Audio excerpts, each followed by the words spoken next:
আশা করি সকলে খুব ভালো আছে। সামনেই এইচএস পরীক্ষা, তাই যারা এইচএস দেবে, বিশেষ করে আর্টস বিভাগের বলছি, আর্টস বিভাগের হিস্ট্রি একটি গুরুত্বপূর্ণ বিষয়, যার সিলেবাস থাকে প্রচুর, তাই বেশিরভাগ ছাত্রছাত্রীরা ঠিকমতো প্রস্তুতি নিতে পারে না। বিশেষ করে তাদের জন্য যারা এই ভিডিওটি দেখবেন,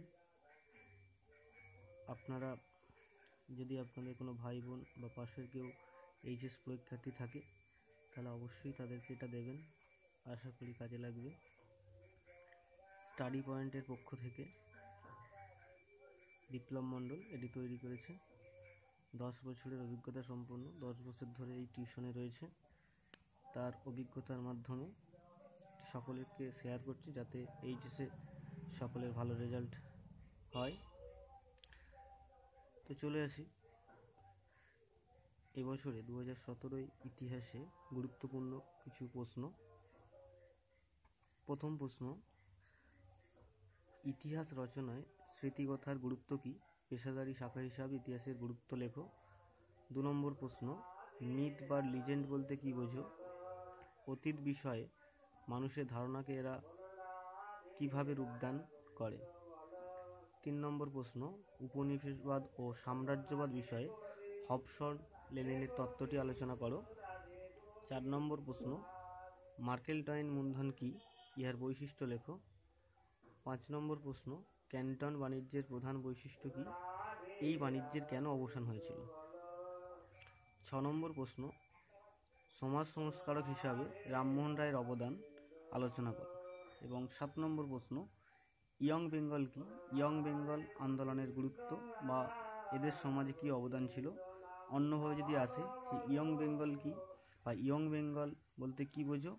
ডিরোজিওর ক্ষেত্রে অবদান। আসলে ডিরোজি ইয়ং বেঙ্গল দলটা তৈরি করেছিলেন যুব সমাজকে নিয়ে। এটা হলো বিভাগ ক। তোমাদের একটি কথা বলে রাখা দরকার, বিভাগ ক এবং বিভাগ খ দুটি মিলিয়ে মোট 5টি বট প্রশ্ন করতে হবে, অর্থাৎ মিনিমাম 2টো করে করতে হবে। বিভাগ ক থেকে 2টো, বিভাগ খ থেকে 2টো, দুটি মিলিয়ে মোট 5টি প্রশ্নের উত্তর দিতে হবে। কেউ যদি প্রথম বিভাগ থেকে 2টি করে, তাহলে বিভাগ খ থেকে তাকে 3টি করতে হবে। আবার যদি কেউ বিভাগ ক থেকে 3টি করে, তাহলে বিভাগ খ থেকে 2টো, মিনিমাম হচ্ছে 2টি করতে হবে। এর মধ্যে দেখতেই পাচ্ছ যেগুলো 3টি স্টার দিয়ে আছে, খুবই গুরুত্বপূর্ণ। এইগুলো দেখে গেলে আশা করি পরীক্ষায় গিয়ে কমন পেয়ে যাবে, কারণ ইতিহাস একটা দীর্ঘ সিলেবাস, সব প্রশ্ন করা সম্ভব নয়। বিভাগ ঘয়ে চলে আসি। প্রথমে যাচ্ছি, মন্টেগু চেমসফোর্ড সংস্কার আইনের সমালোচনামূলক আলোচনা করো। 2 নম্বর প্রশ্ন, মিরাট ষড়যন্ত্র মামলার প্রেক্ষাপট আলোচনা করো। এই মামলার পরিণতি কী ছিল? 3 নম্বর প্রশ্ন, কিপস মিশন কোন পরিস্থিতিতে ভারতে আসে? এই মিশনের প্রস্তাব কী ছিল এবং এই প্রস্তাব বা এই মিশন কেন ব্যর্থ হয়ে যায়? 4 নম্বর প্রশ্ন, ভারতের স্বাধীনতা সংগ্রামে নেতাজি সুভাষচন্দ্র বসুর অবদান আলোচনা করো। বা এটাও আসতে পারে যে আজাদ হিন্দ ফৌজে নেতাজি সুভাষচন্দ্র বসুর অবদান। 5 নম্বর প্রশ্ন, কিউবার ক্ষেপণাস্ত্র সংকট কি? এই সংকটে ভারতের ভূমিকা। 6 নম্বর প্রশ্ন, সুয়েজ সংকটের তাৎপর্য লেখো। এই সংকটে ভারতের ভূমিকা। 7 নম্বর প্রশ্ন, স্বাধীন বাংলাদেশের উত্থানে শেখ মুজিবুর রহমানের অবদান।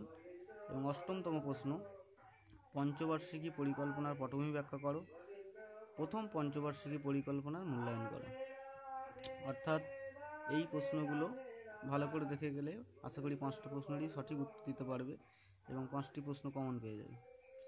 তাই বন্ধুরা, যারা এইচএস দিচ্ছ, আশা করি যদি এটা দেখে যাও পরীক্ষার শেষ মুহূর্তের প্রস্তুতি হিসাবে, তোমাদের কাজে লাগবে। আর তোমাদের যদি কাজে লাগে, যদি পরীক্ষায় কমন আসে, তাহলে আমার এই প্রচেষ্টা সার্থক বলে মনে করব। তাই সকলকে বলবো, যারা ভিডিওটি দেখছেন, যারা এইচএস পরীক্ষার্থী রয়েছে, তাদেরকে যদি একটু অ্যালার্ট করে দেওয়া যায়, তাদেরকে যদি এটা দেওয়া যায় বা তাদেরকে যদি শেয়ার করা যায়, তাহলে তারা ভীষণভাবে উপকৃত হবে। কারণ আমি দেখছি বিগত কয়েক বছর ধরে যা সাজেশান দিচ্ছি তার 100% কমন আসে। তাই সকলকে ধন্যবাদ জানিয়ে আমি ভিডিওটি শেষ করছি। তোমরা যদি প্রচুর শেয়ার করো, তাহলে আমি অন্যান্য বিষয়, বাংলা, ইংলিশ, রাষ্ট্রবিজ্ঞান, সংস্কৃত, এডুকেশন, ফিলোজফি, সকল বিষয়েই আমি সাজেশানটা কয়েকদিনের মধ্যেই দিয়ে দেবো। ওকে, ধন্যবাদ।